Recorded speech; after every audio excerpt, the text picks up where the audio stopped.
الشیطان الرجیم بسم اللہ الرحمن الرحیم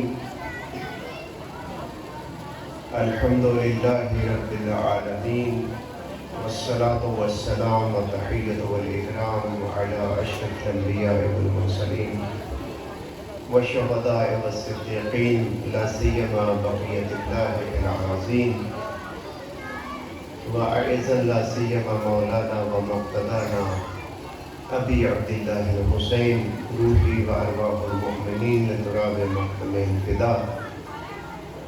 وقت عصر ہے، روز عاشور ہے۔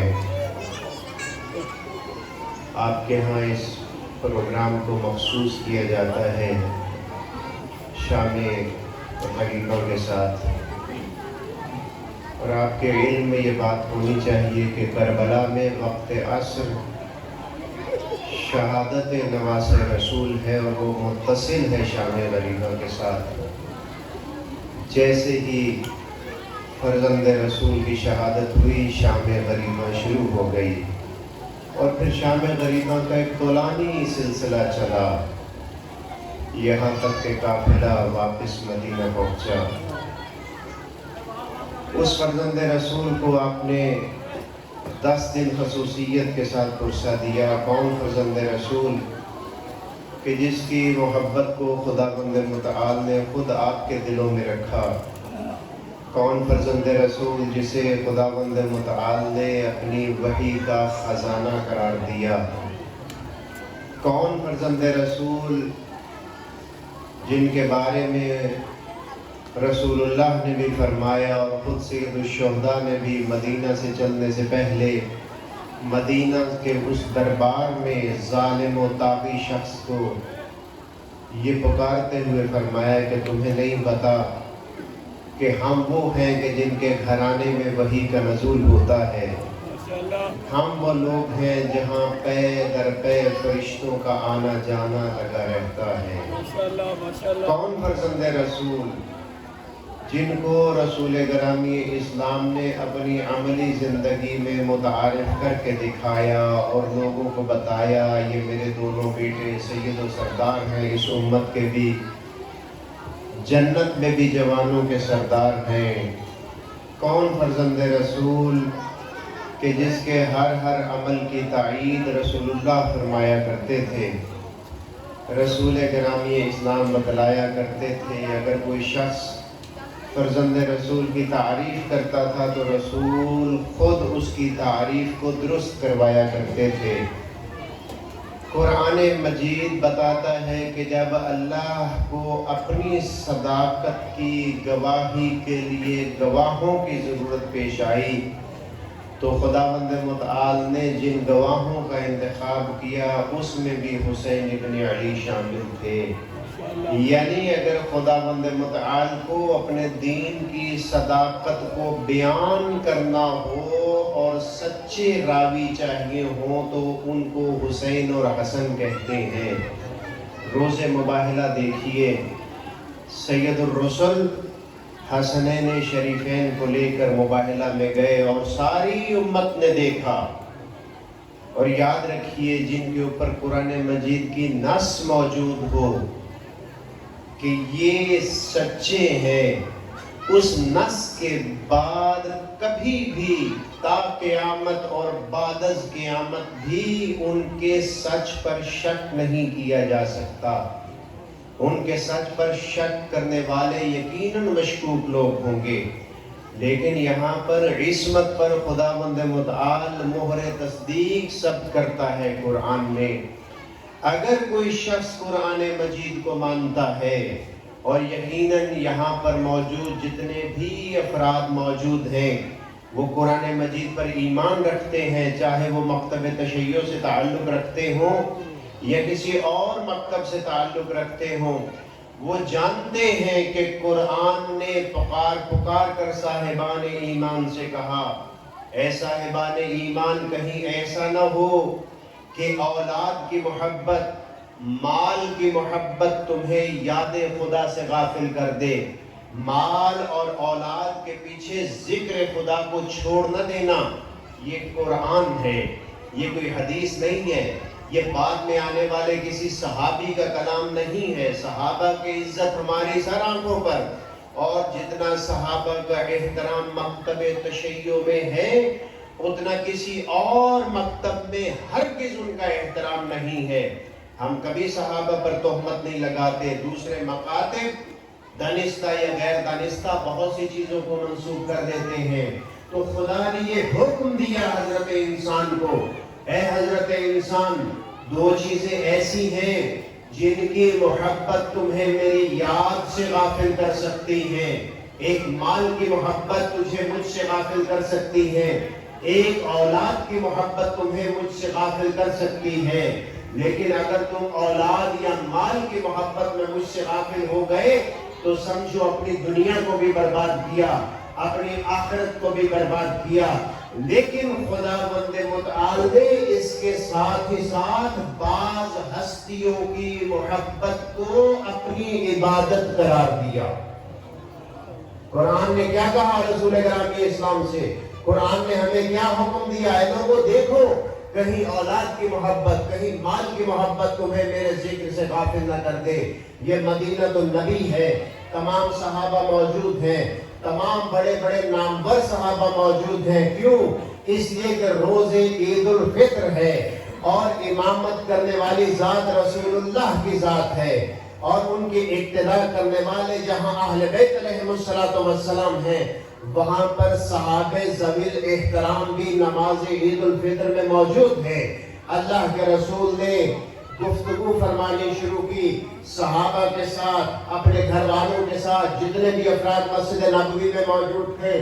اور قرآن یہ کہتا ہے نبی جب بولتا ہے تو ما ینطق عن الہوی ان ہوا الا وحی یوحی، نبی جب بولتا ہے تو وہ ذکر خدا کرتا ہے.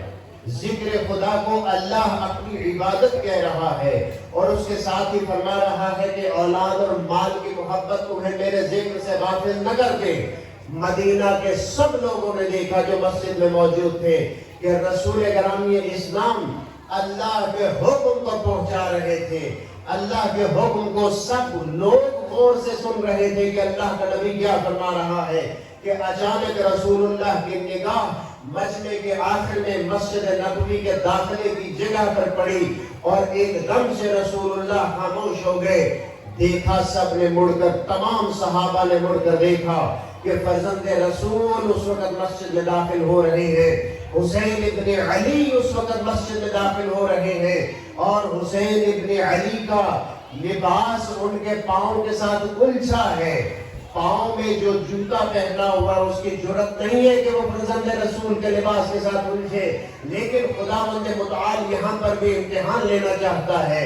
پاؤں الجھا اور تھوڑا سا ڈگمگایا قدم. جیسے ہی قدم ڈگمگایا رسول گرامی اسلام نے اپنی گفتگو کو وہیں پر قطع کیا اور دیکھنے لگے دروازے کی طرف. اب کم سن تھے حسین ابن علی. لوگوں نے فوراً سنبھالا اور ہاتھوں سے ہاتھ میں دیتے ہوئے رسول اللہ تک منبر تک پہنچا دیا.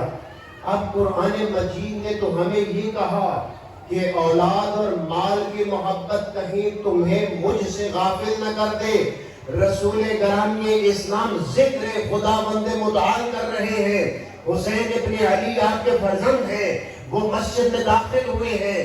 رسول اللہ نے ان کے قدم کو جب لڑکھڑاتے ہوئے دیکھا ہے تو اپنی گفتگو کو روک دیا ہے. اب ذرا بتائیے کیا رسول گرامی اسلام نے اپنی اولاد کی محبت میں ذکر خدا کو روکا ہے یا نہیں؟ ظاہری نگاہ میں رسول گرامی اسلام نے اپنے فرزند کو لڑکھڑاتے ہوئے دیکھ کر ذکر خدا کو روکا ہے. لیکن جو شخص رسول اللہ کے عمل کو جانتا ہے وہ جانتا ہے کہ اللہ کا رسول کوئی بھی عمل وحی خداوند متعال کے بغیر انجام نہیں دیتا.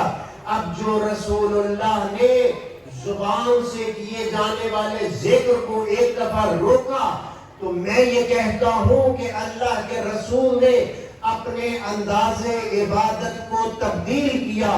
پہلے اللہ کے رسول زبان سے عبادت کر رہے تھے، اب اللہ کے رسول نے عمل کے ذریعے سے ذکر خدا کرنا شروع کیا. عمل کیا تھا؟ عمل کیا تھا؟ عمل یہ تھا کہ بانی اسلام نے جب یہ دیکھا کہ محافظ اسلام پر مشکل آئی ہے تو فوراً اپنے کلام والے عمل کو روکا، عمل کی طرف آ گئے۔ جب عمل کی طرف آئے تو سید الشہداء آپ کے ہاتھوں میں پہنچ گئے۔ یہاں پر سید الشہداء نے بتایا حضرت انسان کو، اے لوگوں سنو، میرا یہ فرزند حسین ابن علی اگر کسی موقع پر تمہیں پکارے، تم چاہے قرآن پڑھو، چاہے نماز پڑھو، چاہے حج کرو، کوئی بھی اگر تم کام انجام دے رہے ہو اور میرا بیٹا حسین ابن علی تمہیں پکارتا ہے، اگر تم حسین ابن علی کی مدد کے لیے آگے نہ بڑھے، نہ تمہاری نماز کا کوئی فائدہ ہے، نہ تمہارے قرآن کا کوئی فائدہ ہے، نہ تمہارے حج کا کوئی فائدہ ہے۔ اگر تم اللہ کے اطاعت گزار بندے بننا چاہتے ہو تو پہلے تمہیں حسین ابن علی کا حسینی بننا پڑے گا۔ زندہ باد، یزیدیت مردہ باد، یزیدیت مردہ باد، لبیک یا حسین، لبیک یا حسین، لبیک یا حسین، لبیک یا حسین، لبیک یا حسین، لبیک یا حسین۔ عمل کر کے عمل کر کے اللہ کے رسول نے بتایا، اللہ کے رسول سے بڑا اللہ کا عبادت گزار کون ہو سکتا ہے؟ آیا کسی شخص میں یہ جرأت ہے؟ آیا کسی نبی میں، آیا کسی رسول میں، آیا کسی اولو العزم رسول میں یہ جرأت ہے کہ وہ کہے کہ میں رسول اللہ سے زیادہ عبادت گزار ہوں؟ تو پھر آئیے در رسول اعظم صلی اللہ علیہ وآلہ وسلم پر رسول اللہ کے عمل کو دیکھو مسلمانوں۔ رسول اللہ اپنی زبان مبارک سے ذکر کر رہے ہیں، لیکن حسین ابن علی جیسے ہی آتے ہیں، حسین ابن علی کو اپنے تک لانے کے لیے، ان کو محفوظ کرنے کے لیے اس ذکر کو زبان کی بجائے عمل کی طرف لے کر آتے ہیں۔ اشارے کے ذریعے سے حسین ابن علی آپ کی گود میں پہنچ جاتے ہیں۔ یہ سب سے بڑا شاہکار تھا لوگوں کے لیے اس بات کو سمجھنے کا کہ عبادت کسے کہا جاتا ہے۔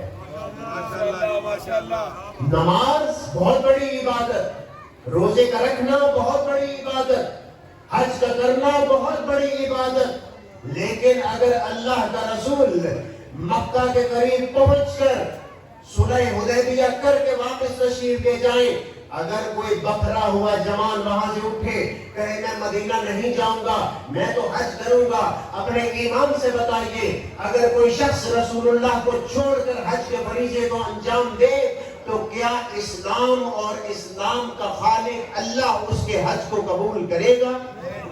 نہیں کرے گا۔ کیوں نہیں کرے گا؟ اس لیے کہ بانی اسلام حج کو چھوڑ کر جا رہے ہیں۔ اور یہاں بانی اسلام نے اپنا عمل کر کے دکھایا، دیکھو لوگوں میں بانی اسلام ہوں، میں نے چلے جانا ہے، میں اسلام لے آیا تمہارے پاس، اب تم نے عمل کرنا ہے، لیکن اس اسلام کی دائمی حفاظت کا ذمہ دار میرا فرزند ہے حسین ابن علی۔ اسی لیے فرمایا حسین منی وانا منہ، میں حسین سے ہوں، میں حسین سے ہوں۔ اے لوگوں، جب بھی میرے بعد تمہیں اسلام کو سمجھنے کی ضرورت پیش آئے تو اس راستے کو اختیار کرنا جس راستے پر میرا حسین چلے گا۔ اس کے علاوہ کوئی راستہ نہیں ہے۔ خداوند متعال نے اس کے علاوہ کوئی راستہ رکھا ہی نہیں ہے۔ خداوند متعال نے حسین ابن علی کے بدلے میں کسی اور شخص کا تعارف کروایا ہی نہیں ہے۔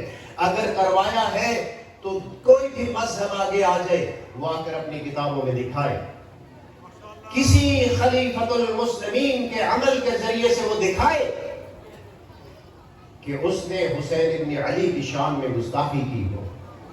لہذا اگر کوئی شخص اپنے آپ کو اہل سنت کہتا ہے تو ممکن نہیں ہے کہ وہ اہل سنت ہو اور حسین ابن علی سے دشمنی رکھتا ہو، ممکن نہیں۔ اگر کوئی شخص حسین ابن علی سے دشمنی رکھتا ہے تو جان لیجئے نہ وہ شیعہ ہے نہ وہ سنی ہے، بلکہ وہ ابلیس کا پیروکار ہے، وہ یزیدیت کے راستے پر اور شجرے خبیثہ کے راستے پر چل رہا ہے۔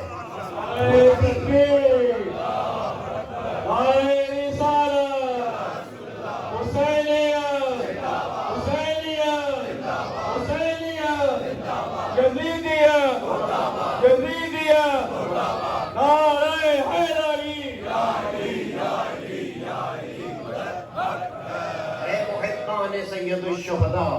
اے وقت عصر، وقت شہادت سید الشہداء کی یاد بنانے والوں، اے شیعہ، اے سنی، میں سب کو مخاطب ہوں، ہر اس شخص کو مخاطب ہوں جو حسین ابن علی سے محبت کرتا ہے، اور حسین ابن علی کے مطابق مجھ سے محبت کرنے والا ہی حریت کا دعویٰ کر سکتا ہے۔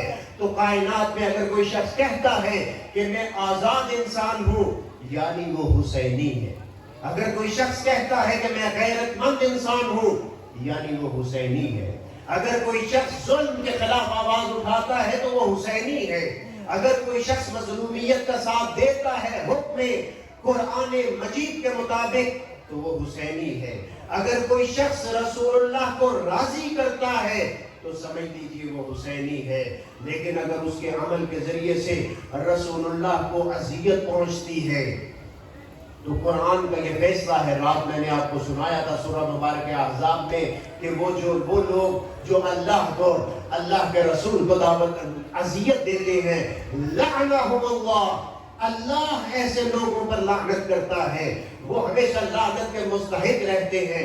تو یاد رکھیے حسین ابن علی کا ماننے والا ہی اس دنیا میں بھی کامیاب ہے، اس دنیا میں بھی کامیاب ہے۔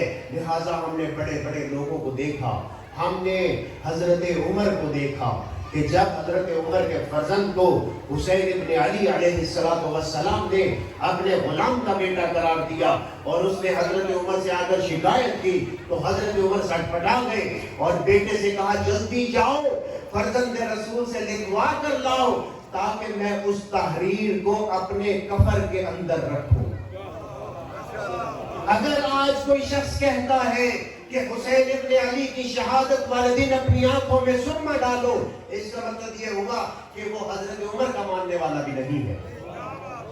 اگر کوئی شخص کہتا ہے کہ آج کے دن روزہ رکھو تو حضرت عمر تو کہہ رہے ہیں کہ حسین ابن علی مجھے لکھ دے کہ میں غلام ہوں حسین ابن علی کا، میرے لیے نجات کا ذریعہ بنے گا۔ اس کا مطلب ہے نئے کپڑے پہننے والا آج کے دن خوشی کی حالت میں روزہ رکھنے والا اور بہانہ کرنے والا کہ موسیٰ کی قوم ایسا کرتی تھی، وہ حضرت عمر کا ماننے والا نہیں ہے۔ سرنا لگانے والا، بچوں کو عیدی دینے والا، خوشیاں منانے والا، حسین ابن علی کی مصیبت کو بھول کر اپنے ماں باپ کی قبروں پر جا کر جھاڑو دینے والا حضرت عمر کا ماننے والا نہیں ہے۔ وہ حضرت عمر کا ماننے والا نہیں ہے۔ حضرت عمر کا یہ فعل نہیں تھا۔ حضرت عمر تو اپنی نجات کے لیے حسین ابن علی کی ایک تحریر چاہتے ہیں۔ تم کیا چاہتے ہو؟ قبرستانوں میں جا کر رسول اللہ کے دل کو غمگین کرنا چاہتے ہو؟ میرے اور تمہارے باپ کی حیثیت کیا ہے سید الشہداء کی شہادت کے سامنے؟ پورا سال ماں باپ کو یاد نہیں کرتے، آج فرزند رسول کے مقابلے پر ماں باپ کو یاد کرتے ہو۔ پورا سال تمہاری توجہ اپنی اولاد کی طرف نہیں ہے، آج حسین ابن علی کے بغض میں اپنی اولاد کو یاد کرتے ہو۔ پورا سال تمہیں روزہ یاد نہیں ہے، ماہ مبارک رمضان آتا ہے تو کہتے ہو بڑی گرمی ہے میں روزہ نہیں رکھ سکا، اور آج تم حسین ابن علی کے بغض میں روزہ رکھتے ہو۔ تمہیں شرم نہیں آتے؟ کس قسم کے بے غیرت مسلمان ہو۔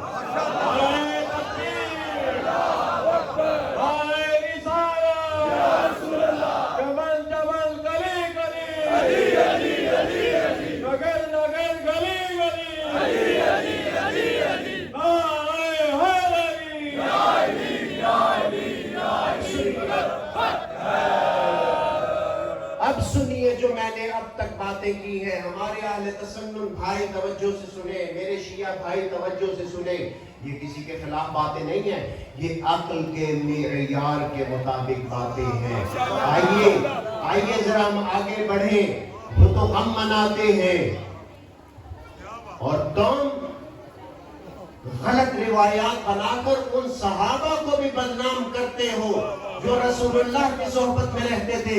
فلاں صحابی نے یہ فرمایا، فلاں نے یہ فرمایا، جبکہ کتب کہن میں ایسی کوئی چیز موجود نہیں ہے، اور پھر بہانہ لگاتے ہو کہ آج کے دن حضرت موسیٰ کے ساتھ ایسے ہوا تھا۔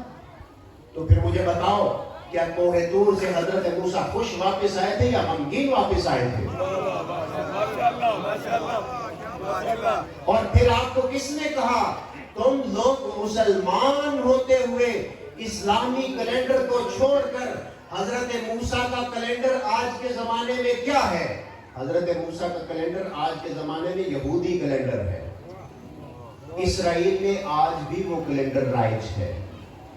تم اس کیلنڈر پر عمل کرتے ہو۔ رسول اللہ نے کہا کہ ہجرت کے سالوں پر عمل کرو، تم یہودیت کے سالوں پر عمل کرتے ہو، تحریف شدہ یہودیت، حضرت موسیٰ کو نقصان پہنچانے والی یہودیت۔ رب کو مسلمان کہتے ہو، باعث ننگوار ہو تم مسلمانوں کے لیے۔ مسلمان فقط وہ ہے جو وہی عمل کرے جس کا حکم خداوند متعال نے اپنے رسول کے ذریعے سے کیا ہے۔ اے صاحبان ایمان، گواہی وہی ہوتی ہے جو دشمن دے۔ میں نے صبح آپ کے خدمت میں عرض کیا، آپ اس کو توجہ سے سنیے گا۔ صبح کی مجلس میں نے عرض کیا کہ حضرت سید الشہداء جب گرے ہیں زین سے زمین پر اور آپ کی حرکت بدن کی کمتر ہوتی گئی ہے، تو اس موقع پر جو سب سے پہلے آپ کے پاس آیا تھا وہ عمرو ابن حجاج تھا۔ اس کے نام کو یاد رکھیے گا، یہ میمنہ کا انچارج ہے یزیدی فوج کا، عمرو ابن حجاج، یہ سب سے پہلے قریب آیا۔ اور پھر میں نے صبح عرض کیا تھا، جب سید الشہداء نے سر اٹھا کر دیکھا تو وہ پیچھے ہٹ گیا۔ پھر شیمر نے یہ عمل انجام دیا۔ شہادت کے بعد شام غریبہ بھی گزر گئی۔ اگلے دن شیمر لعین بڑے فخر سے سید الشہداء کے سر کو سنبھالے ہوئے تھا۔ عمرو ابن حجاج سے سامنا ہوا۔ اس سے شیمر نے کہا کہ یہ تم کام انجام نہ دے سکے، میں نے انجام دیا، تم کیوں رک گئے تھے اس کام سے؟ دشمن کہتا ہے کہ عمرو ابن حجاج غمگین ہو گیا، ہم سے کچھ لینا دینا نہیں ہے۔ عمرو ابن حجاج غمگین ہو گیا۔ اس نے کہا، اے شیم، میں نے پرسوں عرض کیا تھا کہ ذہن میں رہے، السلام علیکہ یا وارث محمد حبیب اللہ، آپ کے ذہن میں رہے۔ تو اس نے کہا، شیم، جب رسول اللہ اس دنیا میں موجود تھے تو میں ان کی خدمت میں جاتا تھا، میں چھوٹا تھا، گفتگو نہیں کرتا تھا، لیکن ان کی محفل میں بیٹھتا تھا، میں رسول اللہ کے چہرے کی زیارت کیا کرتا تھا، کبھی کبھی میری آنکھیں رسول اللہ کی آنکھوں سے مل بھی جایا کرتی تھی۔ شیمر، وہ آنکھیں مجھے آج بھی یاد ہے۔ اے شیم، کل جب میں حسین ابن علی کے قریب پہنچا اور حسین ابن علی نے میری آنکھوں سے آنکھیں ملائیں، شیمر، وہاں حسین ابن علی نہیں تھا، وہاں رسول اللہ تھے۔ میں نے رسول اللہ کو دیکھا تو میں سامنا نہ کر سکا۔ وہ شیمر، تم پہ کیا غضب کر دیا؟ دشمن کہہ رہا ہے، شیمر، تم نے فاطمہ کے بیٹے کو شہید نہیں کیا، تو نے رسول اللہ کی گردن پر خنجر چلایا۔ امام زین العابدین نے عکاسی کی اس موقع کی۔ امام زین العابدین فرماتے ہیں، اور امام صادق علیہ السلام نے بھی اسی بات کو نقل فرمایا، فرماتے ہیں کہ ہمارے جد کو، میرے بابا کو کبش کی طرح شہید کیا گیا۔ کبش کہتے ہیں اس بھیڑ کو جو پہاڑوں پر پائی جاتی ہے، جس کے مضبوط سینگ ہوتے ہیں۔ مولا امیر المؤمنین نے بھی رسول اللہ کی رحلت کے بعد اپنے آپ کو کبش سے تشبیہ دی ہے۔ اس بھیڑ کو کہتے ہیں جس کے سینگوں میں بڑی طاقت ہوتی ہے اور وہ دشمن کو قریب نہیں آنے دیتی، اپنے ریوڑ کو تو نہیں بچا سکتی، لیکن اپنی موجودگی میں، توجہ فرما رہے ہیں آپ، اپنی موجودگی میں دشمن کو اپنے ریوڑ کے پاس نہیں آنے دیتی۔ کبش کو مارنا آسان نہیں ہوتا۔ عرب میں یہ روایت ہے، روایت الجاہلیہ، عرب جاہلیت میں یہ روایت تھی، کبش کو گھر میں پالا جاتا تھا، بہترین خوراک دی جاتی تھی، بہترین خوراک دینے کے بعد جب وہ جوان ہو جاتی تھی، پھر علاقے کے طاقتور لوگوں کو دعوت دی جاتی تھی، کبش کو درمیان میں چھوڑ دیا جاتا تھا، کبش تنہا ہوتی تھی درمیان میں، سب لوگوں کے ہاتھوں میں خنجر اور تلواریں ہوتی تھیں، وہ کبش کو آہستہ آہستہ خنجر اور تلواریں مارنا شروع کرتے تھے، اور پھر آخر میں جب کبش گر جاتا جاتی تھی تو قبض کو پشت گردن سے ذبح کرتے تھے۔ امام فرماتے ہیں میرے بابا کو کربلا میں قبض کی طرح یعنی سب بدماشوں نے گھیر لیا، دائیں بائیں سب بدماش تھے، انہوں نے نیزوں کی گولیاں ماری، تلواریں ماری، یہاں تک کہ میرے بابا بے بس ہو کر گر گئے۔ پھر گردن پر پشت سے خنجر چلایا، آپ سبوت ہو چکے۔ جب یہ خنجر چلا تو معصومین فرماتے ہیں آسمان پر اندھیری چھا گئی، زلزلہ خیموں میں پہنچ گیا۔ ابھی زلزلہ کے ساتھ تعزیت کا بیویوں کا سلسلہ جاری تھا، آہستہ آہستہ اندھیرا ہونے والا تھا۔ دیکھا کہ ایک دم سے فوجی اشقیاء نے ان خیموں کے اوپر حملہ کر دیا ہے۔ ابھی شہادت کا غم نہ ہوا تھا مکمل کہ خیموں کے اوپر حملہ کر دیا، بیویاں یوں بکھری، بچے یوں بکھرے جیسے تسبیح کے دانے بکھرتے ہیں، تسبیح ٹوٹ جائے۔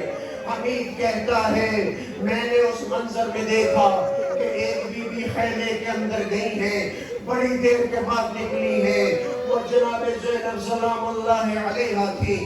وہ فرماتی ہے کہ میں نے امام وقت سے پہلا سوال یہی کیا، دشمن آ گیا ہے، اب ہم اندر مر جائیں یا باہر نکلیں؟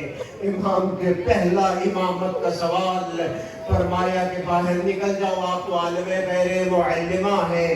اس کے بعد مولانا صفدر حسین صاحب قبلہ فرمایا کرتے تھے بدماش زیادہ تھے، خیمے کم تھے۔ بدماشوں نے بیعت وقت خیموں کو آگ لگائی، اب جو بیعت وقت خیموں کو آگ لگی سب نکل آئے، لیکن امام وقت خیمے کے اندر رہ گئے۔ حمید کہتا ہے میں نے دیکھا وہ باعظمت خاتون زینب بنت علی پھر خیمے میں جانے کی کوشش میں ہے، لیکن شدت آگ کی وجہ سے نہیں جا پا رہی، لیکن ایک مرتبہ وہ اندر داخل ہو گئی اور تھوڑی دیر میں باہر نکلی۔ میں نے دیکھا زینب بنت علی نے اپنے پشت کے اوپر امام وقت کو اٹھایا ہوا ہے، امام وقت کو لے کر باہر نکلی، ان کو دلاسا دیا۔ امام وقت نے پوچھا بتایا کوئی گھبرانے کی بات نہیں ہے، میں بچوں کو اکٹھا کر رہی ہوں، آپ نہ گھبرائیے۔ کیا استحکام ہوگا، کیا شجاعت امیر المؤمنین ہوگی۔ سب کو شہید کرنے کے بعد بھی اس شب میں جناب زینب سلام اللہ علیہا اس انداز سے دشمن کا مقابلہ کر رہی ہے، بچوں کو اکٹھا کرنا شروع کیا۔ حمید یہاں پر نقل کرتا ہے کہ خیموں کو جب ہر طرف سے آگ لگی ہوئی تھی، میں نے دیکھا بعض بچوں کو بھی آگ لگی ہوئی تھی، ان میں سے ایک بچی جس کے کتے کو آگ لگی ہوئی تھی، وہ بچی بھاگتی ہوئی میرے قریب سے گزری۔ میں نے چاہا کہ بچی کے دامن کو پکڑ کر آگ کو بجھاؤں، جیسی ہی بچی متوجہ ہوئی اس نے کہا دیکھو مجھے ہاتھ نہ لگانا، میں رسول زادی ہوں، مجھے جل کر مرنا منظور ہے، لیکن نامحرم کا ہاتھ مجھے منظور نہیں ہے۔ جیسے جیسے جناب سکینہ سلام اللہ علیہا کا اس آگ کو بجھایا گیا، اب قافلے کو جناب زینب سلام اللہ علیہا نے پورا کرنا شروع کیا، بچے کھچے افراد کو پورا کرنا شروع کیا۔